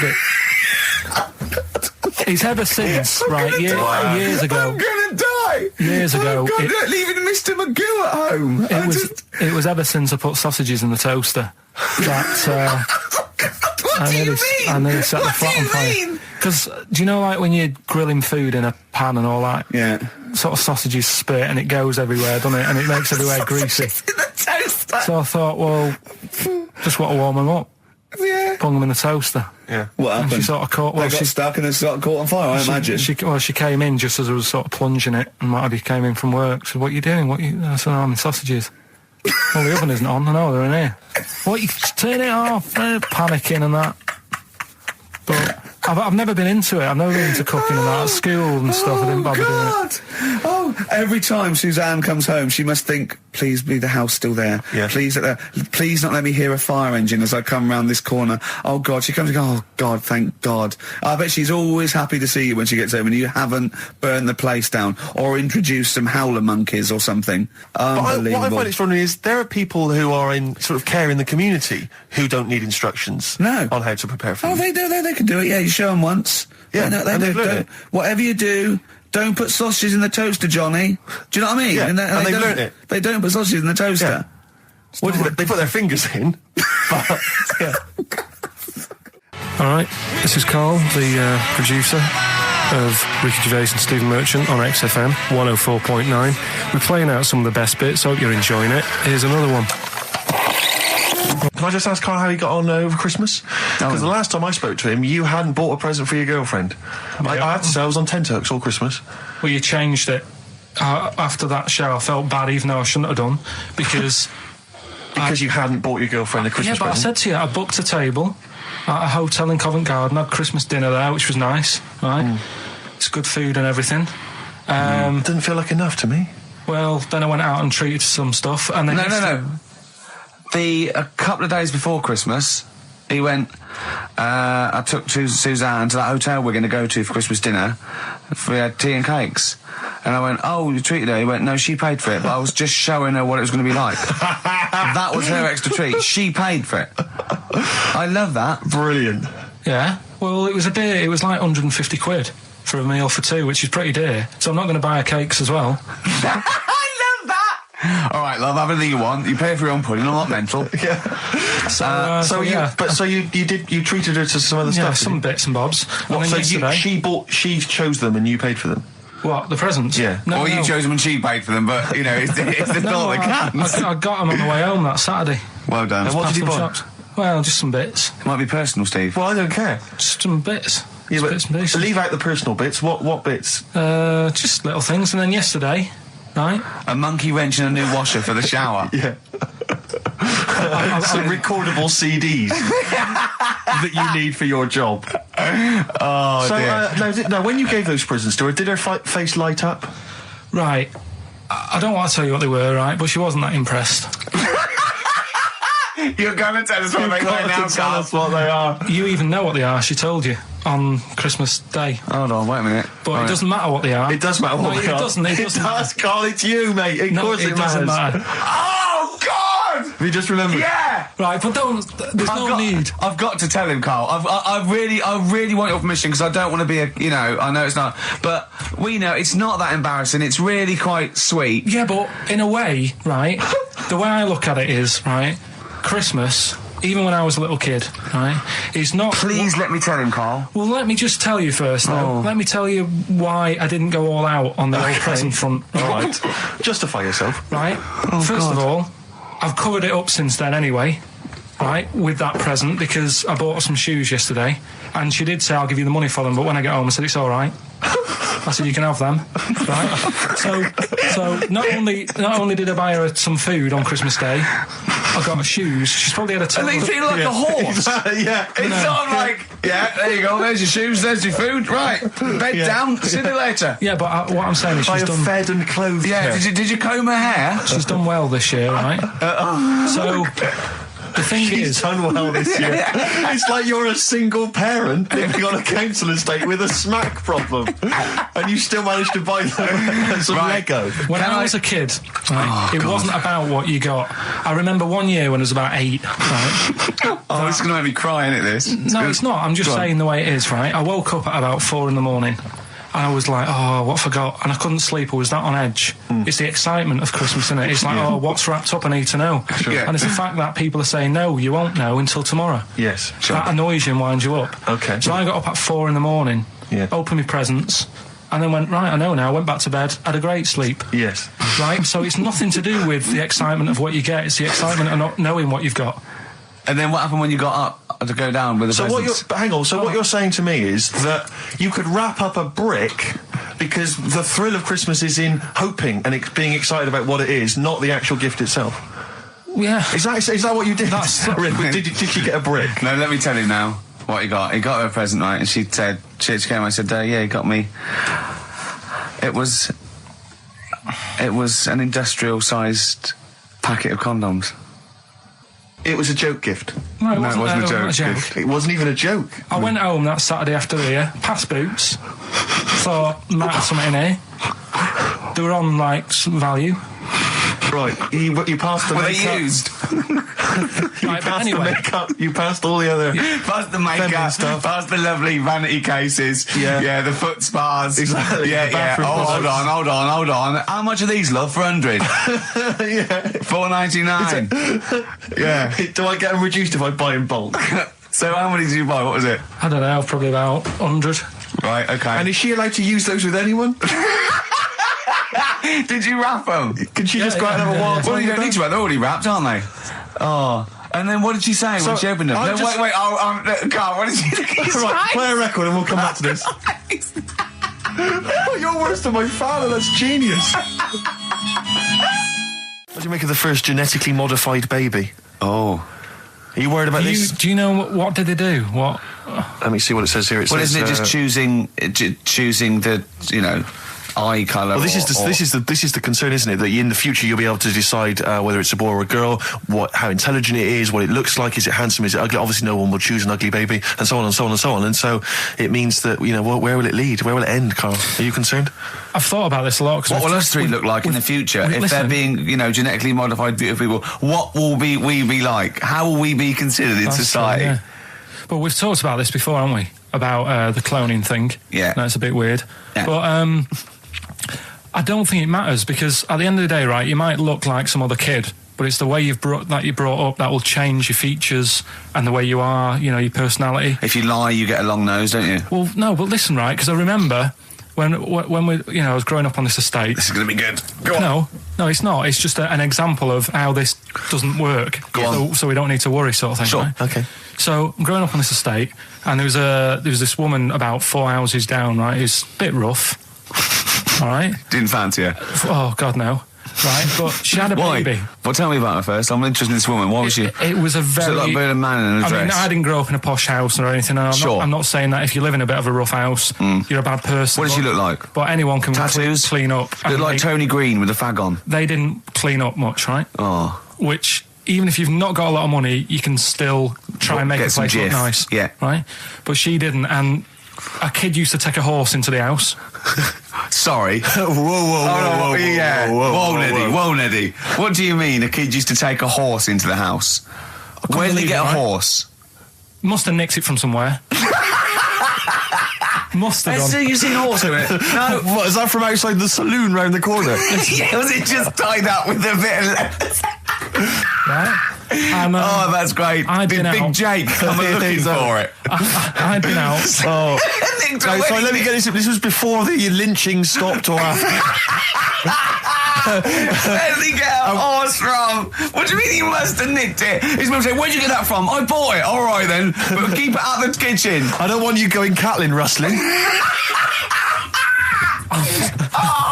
Where did he get a horse from, Carl? And how long did he have it for? Was he leading it or riding it? Mum, open the door, I can't stop. I can't stop it. Open the patio door as well. Looks like we got us a runaway. What do you mean? I don't know, but the thing is they couldn't afford to buy one because they're not cheap. So I'm just guessing. Maybe that's wrong of me. But I think... He had a horse? Yeah, right. So that's why the family didn't have any money. They'd spend it on the horse. No, I don't think, that's what I'm saying. I don't think they would have bought it. So anyway... Yeah, it's always to whisper, Carl, in case they're listening. Yeah. And they could be in the room next door. It's not buying it, it's keeping it as well. Oh, so I was like in the car with my dad coming into the avenue, and you used to have to drive down it to turn round. And, and, you know, sort of go back to our house. You had the traditional method of transport. Yeah. And the horse was in the lounge. Reading a paper. Just like walking around. Oh, God!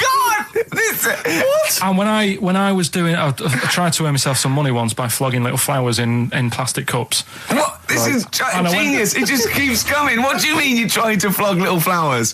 What do you mean? Wait. Let's play a record. Let's play a record and come back to this. Because it's always going to just unravel and unravel. It's going to go on for hours. Let's play a track, deeper Carl. and deeper. It's like an onion, isn't it? We've created a whole world here where there's a man living with a horse. Just walking around the lounge. I come from the West Country. I've never heard anything like that. I just think of a big sort of like orange carpet and it's got a rediffusion telly and this horse going, I'm fed up in here. Exactly. This is really... I am not taking the rubbish out again. Yeah. Right, play a record. Let's have Velvet Underground. We've got that lined up. Oh, yeah, the classic from the first album. I'm Waiting for the Man. Let's come back to the horse in a second. Little flowers in pots. What do you mean? Probably you're thinking, Rick, isn't it time that we do our usual roundup of what's been happening in the news? Yeah. Which we always do every week. Yeah. We always do something, which is, I mean, basically, if you're listening and you're a new listener, say you work at a newspaper, we always try to be informative, just try and put stuff out there that just educates people, informs What are you people. thinking? Well, I said Monkey News is coming up, but what have you got? No, I was just looking on the net there and just found a couple of quite important news stories, probably worth mentioning. Policeman caught photographing. I don't know why it makes me laugh. It's just the phrasing, I suppose. It's the headline. Policeman caught photographing up woman's skirt. No, he wasn't up there taking a picture of Big Ben. He wasn't going, can I just sit up here? I'm just going to take a picture of that seagull over there. No. He was facing the camera up a woman's skirt. He was indeed. Right. A policeman in Japan is facing disciplinary measures after he was caught photographing up a woman's skirt with a hidden camera while on duty. The 42-year-old sergeant, who's not been named, used a digital camera to secretly snap the shots when the woman was reporting a stolen bicycle. So he was actually doing his proper job.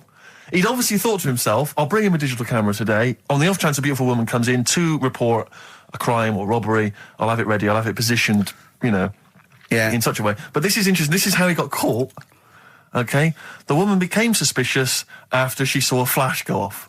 brilliant. I mean, this Not so secret at all. Sorry, did I just see your shoe? Your shoe just seemed to just spring into life there. It was light. There was light. Yeah, I think I've had someone set fire to some magnesium that was on the end of it. It won't happen again. But it's only you and I in here, and your shoe was just suddenly lit. Why are you standing like that? Why is your shoe just sort of like between my feet? There's no reason. This is how I always stand. What did the bike look like? Flash? So, are you taking pictures of my family? No. And no, I'm not. And you should be wearing knickers anyway. Well, how do you know that? What? How did you know I'm not? How did I know what? I'm not wearing any... I didn't know you. I don't know what you've got up there. Well, I don't know what it looks like, and there's no way I could. Of course, it would be roughly that conversation in Japanese. I know, yeah. All right, XFM 104.9, Ricky Gervais, Steve Merchant, Karl Pilkington, not here. It's the best of. You've been voting in all week, sending your emails. So here's the clips that you wanted. So then I was thinking, imagine like going to the doctors and he's saying, yeah, everything's all right, your heart's good and everything, but... Your art's good? What, your Larry's, or...? Yeah, your heart, you're in good form and whatever, yeah. It's good news, you know, I had Giano in earlier, he's not looking good. Yeah. I had Fat Swaller. But you're all right, but your hands need to come off. Right. Blimey. But... That's bad. Like, I get a second opinion initially. But I better good news, I've got a nice pair of feet I can sort you out with. Yeah. And he puts them on, and then I was thinking, right, first of all, washing up, what would that be like? But Steve! That'd be tricky. Yeah. And then the second thing was, it'd probably ruin the sort of the shape of your jumper. Because you have to keep putting the feet through there. Yeah. And then I thought, but I could still cycle in. Okay. To work. You could run in. Well, that's the thing. You'd be really fast. Well, that's what I was thinking. I thought I could still cycle because I could balance, and then I thought, but the only thing is I probably couldn't pull the brakes. Because of the little short things. Yeah. And then, like you, I thought, but then again, you're running in half the time. So that's what was going on in last night. Right. That's what I was thinking about. So did you How long did this take? Well, how long does it take to wash up? Right, because I imagine you just being there for, like, all night. Probably 25 minutes. How long did the little Chinese fella dance for in his pants? He's always doing it. Last night he was at it for, like, 10 minutes. Yeah. And his girlfriend never sits in the same room as him. She's always sat in the bedroom. She's going, you dance in pants again, I go in next door. Well, she was in the bedroom. She's always in the bedroom, sat on the floor, on the mobile phone. Right. All the time, yeah. It's weird how people's lives are just like, it's like that Groundhog Day thing. It's like, you know, he's jumping about in his underpants. The old woman's sat there reading a book. Yeah. And that's what got me thinking about my life. Do you think she ever Are goes... you sure she's not dead? Every time you look down there, she's just flicking through it. She's just reading this book. The pages never turn. She never seems to finish it. She never moves from her chair. Are you sure the Chinese Her girl's cats going... are dead around her. I'm going into next door again. That little round-headed the fella's smell. looking in. He's looking in at me. The bouncer goes, "Don't worry, love, I'll go and beat him up." But he's always true. getting ready. That's true. They see you staring at him, watching up, going, "I could have feet here," and they get scared. The old woman's dead. Oh, Carl, dear. can you tell us roughly which neighbourhood you live in, so that we know? It's central. Central, is it? Yeah. Yeah. Wow, imagine if that little... Was he a Chinese fella, did you say? Yeah. Imagine if he was listening now. I'd love him to call in and explain his actions. Well, he might be on some other radio station talking about a lad who's always washing up and looking at his hands in a mysterious way. Yeah. But do we know this doctor that would go, "Well, all right, Carl, you can either leave them as stumps or I've got a lovely little pair of feet." Why? I mean, I told Jane this, and Jane went, "Is that the only choice?" He could say, "Could I have some dead man's hands?" Have you got any? Where do you get the feet from? Where do you get the feet from? Can I have? What would you rather have then? Human feet or monkey paws? Well, I mean, that wasn't an option last night. That if the doctors said... No, it this wasn't is- an option last night, but don't forget, it's in your head, Carl. This didn't happen. No, but I'm just saying, at the time, that's all the doctor had to offer. But you know, it's your head. You can go anywhere. No. It wasn't a real doctor to offer. It's in your head. You can go anywhere. You're not trapped. Yeah, but if you can do anything, then you'd say we'll sort us out some other hands. Fair point. Let's play record. We gotta come back to this. Okay. It's not his fault. Let me have It's Not His Fault. You got to save this. This has got to teach me something. It'll be an interesting story. Right, it's not his vault. This fella... Yeah. What year? Ages ago? Olden times? I'd say in the 70s. Okay. Would you? Any evidence for that? And, Does he wear flares in the story? Right, Is that it's- your reason? no, it's a bit like Yuri Geller, this fella, right? Where yeah. he's electric. He's electric. And if he walks past the telly would fizz. Uh-huh. If he walked past the radio, it all goes like that. Ooh. His hair stuck up all the time. And he'd be having a bath and everything would be all right, and then the power would sort of switch on in his body, and the electric in his body made him jump out of the bath. So... What do you mean so? What is that so? What does that so mean? You've given us nothing. You've given us nothing. You'd have to at least give us the scientific explanation. Yeah. Electric eels have 400 volts in them. Oh, is this the running away again? What was that one called? Yeah, but It's not his vault. But there's a reason that not his fault. It's not his fault. I thought it was going to be something about keeping it safe. I think we should do these the other way round. I It's think you not should his tell us fault. the story and then we'll hear the pun. It's not his fault. It's not his fault. Right, let's leave it. Play a tune. Forget it. Educating Ricky. Doing it. We're not doing it. No, we are. This is a bit easier, but I still think it's a good one. So this is, we should explain what this is if you just tuned in. It's one of those stupid lateral thinking problems. That Carl himself has created. Yeah, that was his homework. Right, this one. It's a fella. He has a normal day doing stuff. Nothing wrong with him. Right. And It's the twist in the tale. It's just like Tales of the Unexpected. Just a normal day, nothing wrong with him. Hold on, though, he's got the legs of a fish. Go on. So, that's why he's been hiding his legs. Go so on. he does his The normal, legs of a fish. Sorry, can't carry on. He has his working day and that, Yeah. and then he gets a bit tired. Goes to bed. He puts the light on, leaves it on, goes to bed. Oh, That's crazy. that's mental. I can't think what's happened. Anyway, here's Radiohead. Right, okay. What? The question is, why does he put the light on when So he's a going man, to bed? he's had a normal day, he's come home from work. Is that right? He's come home from work or he's not been working? Yeah, he's just been no, out? it's been working and stuff, I think. You think?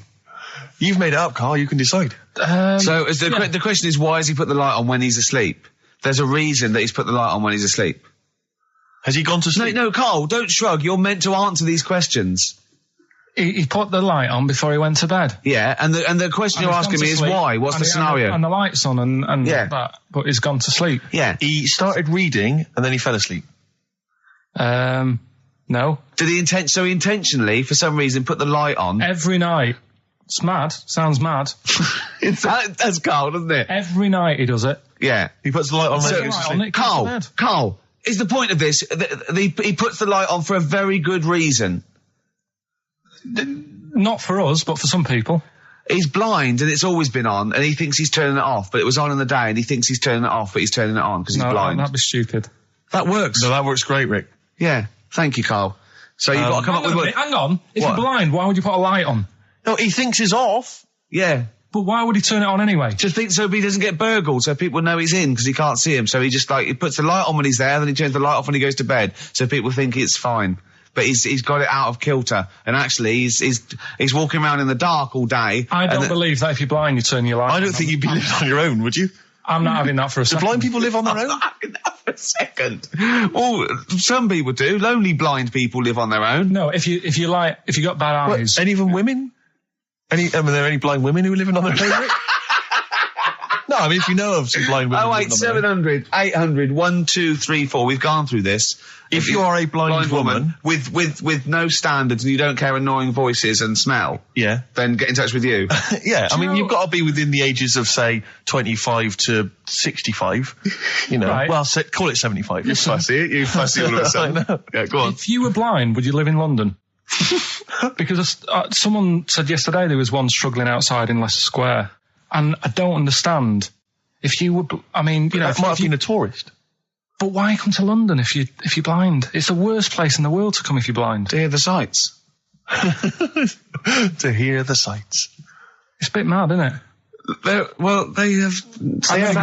do the same job. They have tourist needs like anyone else. Yeah. No, but it sort of stinks, and you'd go away going, "Oh, it's not that good." I just thought I thought it was a bit weird. Well, never mind your concern for the partially sighted or sight impaired people coming to London. Get on with this. Yeah.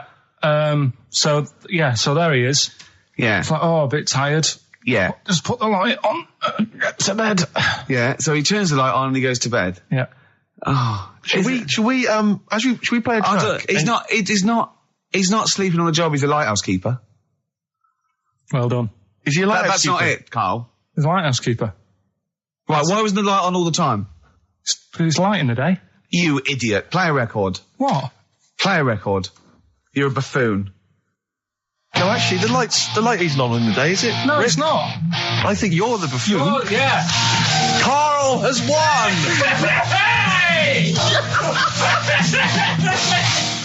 He had some Germans laughing at him on the tube because they recognised him. You don't think of that? Well, because obviously Ricky doesn't travel on the tube anymore. He's too rich for that. I never did. I always thought it was beneath me. Sure, but I used to walk everywhere, didn't you? But I'm still forced to take the tube, and sat on the tube, and it pulled up, and outside the window, just happened to be on the station, was one of the posters with us. So I was kind of there, not realising it was behind me, and these big kind of fat German or maybe Bavarian guys. They're in lederhosen eating sausages. Yes, they were. They're Bavarian. Yeah, they were.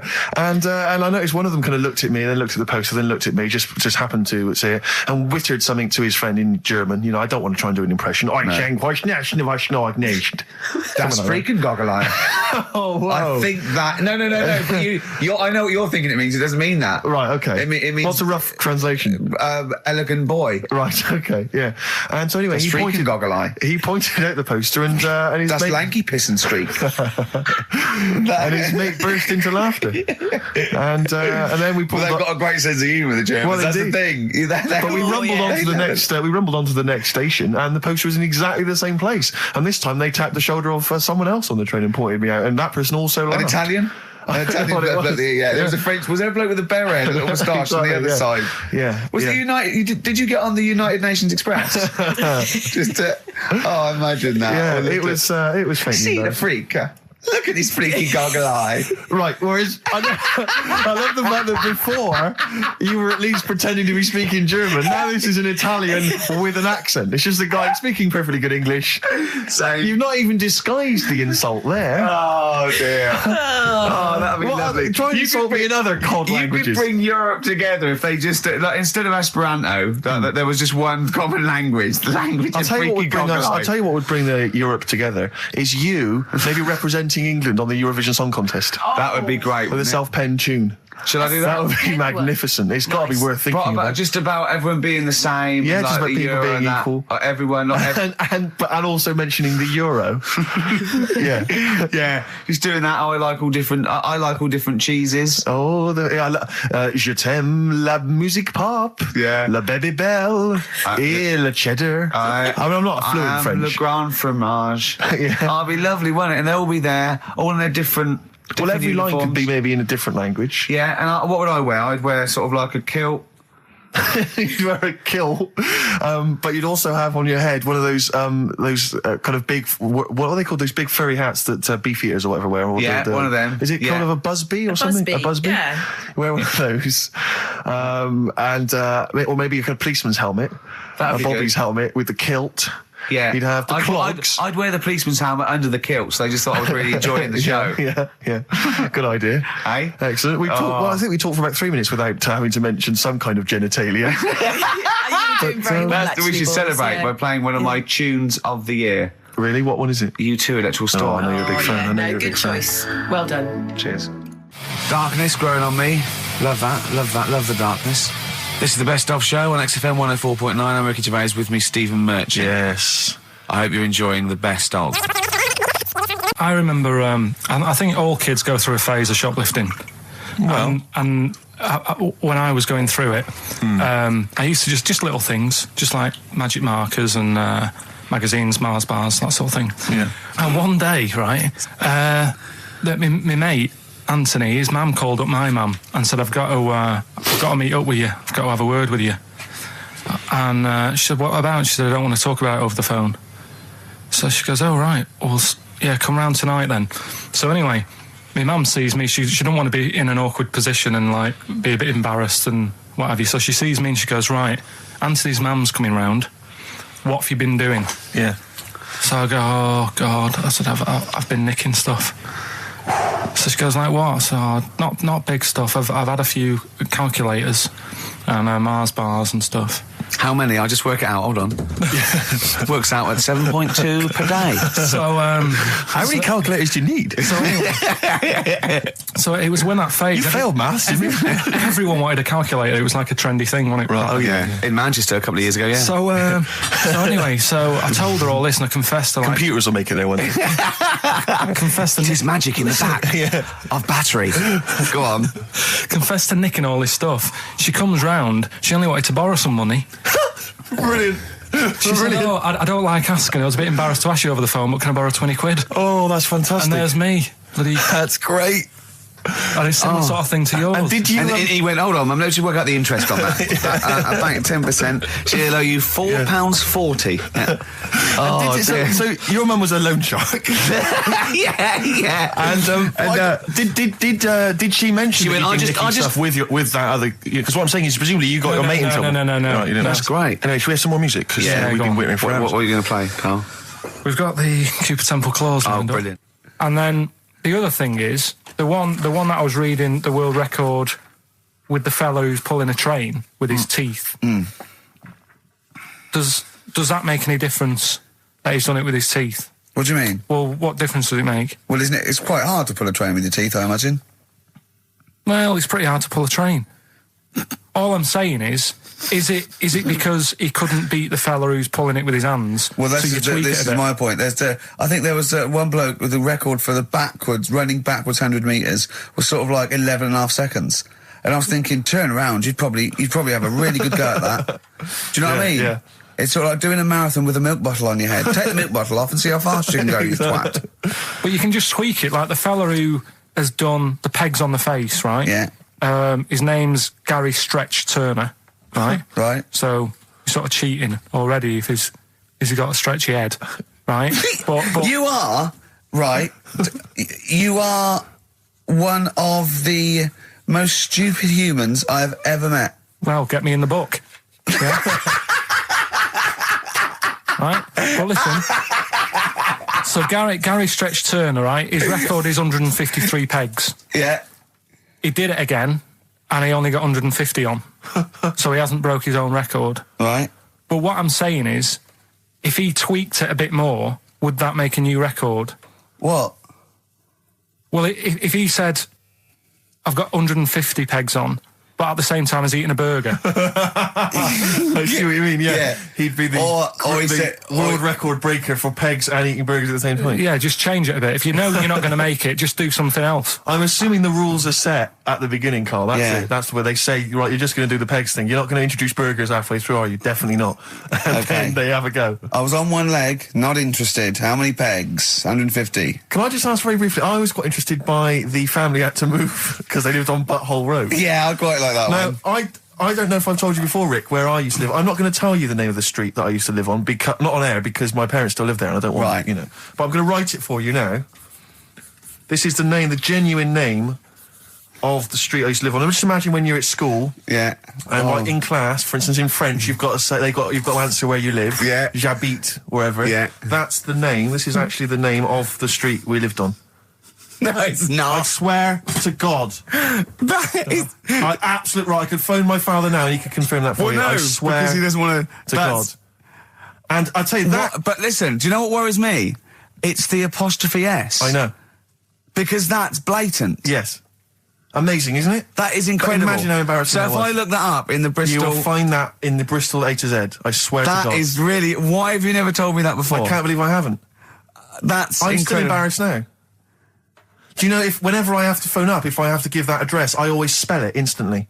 Really? Like, somehow that will hide it. That'll disguise the name. But I can't get over that. Anyway, if you perhaps live in Tits Avenue, Yeah. you know, or... Wankling Drive. Wankling Drive, just get in touch. Let us know. We're not really interested. Ricky Gervais with me, Steve and Carl. Carl, why have you got a headache? You got a headache? Just a bit stressful because the moves on this week. Are you leaving house? Oh, by the way, the XFM listeners came round to my house and bought the futon and table. Did they? Well, they're happy with it. Quite normal. They were well happy. Yeah. Couldn't believe the luck with it. What do you mean quite normal? What do you mean quite normal? Well, it's always a bit scared, isn't it, getting people round. I imagine they were scared. Well, And were they excited to see you? Could they? I mean, they were, could you tell that they were pretty pleased to see you? no, I don't think so. I mean, You're Karl Pilkington. yeah, but the fellas sort of, I mean, they brought the whole family round, which was a bit odd. Well, it's not often they get the chance to visit a living creek. Anyway, no, they were nice. And you're moving now, yeah? He said he phoned me up today. You know, it was absolutely tipping it down. Right? He had to cycle in, right? Because he said, because of the move, he doesn't want to leave his bike round there. Right? And he said, and Suzanne, oh, I can't say this in case he's listening, can I? He won't know. He said Suzanne's hired the oldest removal man in London. You should hear him. And the thing is, right, we booked him because everyone else happened to be booked out, but this fella's free, right? So he called up this morning. I've never spoke to him, but he was on the phone. He sounded about 90. Yeah. Carl thinks that he's going to have to do all the work. And the thing is, right, cheap. it seems He to be already cheap. wanted some Werther originals. Right, listen, it seemed to be cheap because it's £50 an hour. But how long is it going to take him? Yeah. Oh, that's So- genius. When's the move on then? When's the? Oh, he's coming round. He came round today to bring some empty boxes, and he was struggling with them.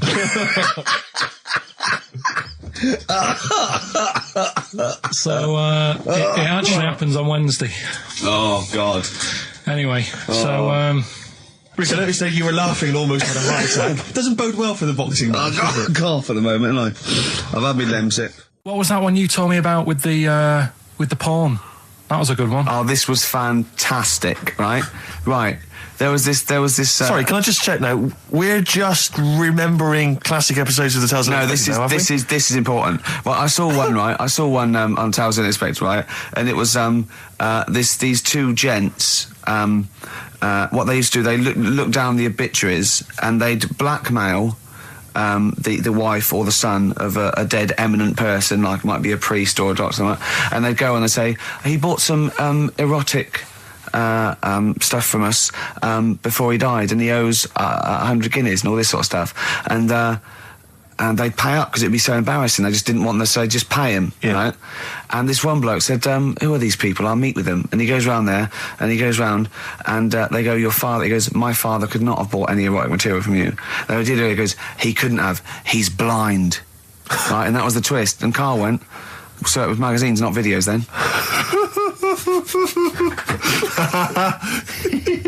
Yeah. Now think about it, Steve. Is that so stupid? Well, presumably it was set in olden times because Yeah. people, professional right. pornographers don't tend to call it, erotic material. Yeah. They tend to call it, juicy jugs or whatever. But more than that, I don't understand how a video is going to be any use to a blind person either. I know that you can hear the sound, Yeah. Carl. Look at him nodding like Yeah. he's caught me out. Yeah, what sound will you hear? Do, do, do, do, do, do, do, do. Your meter needs looking at? Yes. Cut. What's then? What's that? Then it's just noises, isn't Occasional it? groans. Yeah. Right. You could Okay. listen through the wall at your neighbours. He does. I mean, that's why I save a lot of money. But I thought you were going to point out, Carl, that they could have had a Braille porno. Now, have Yeah. you thought of that? Look, feel the lumps on that. Exactly. Think about it, Carl. Think about it. You're excited now. Yeah. Your girlfriend's away, Carl. Yeah, the cheese grate is only under the cupboard. No, she's a good-looking lady. Yeah.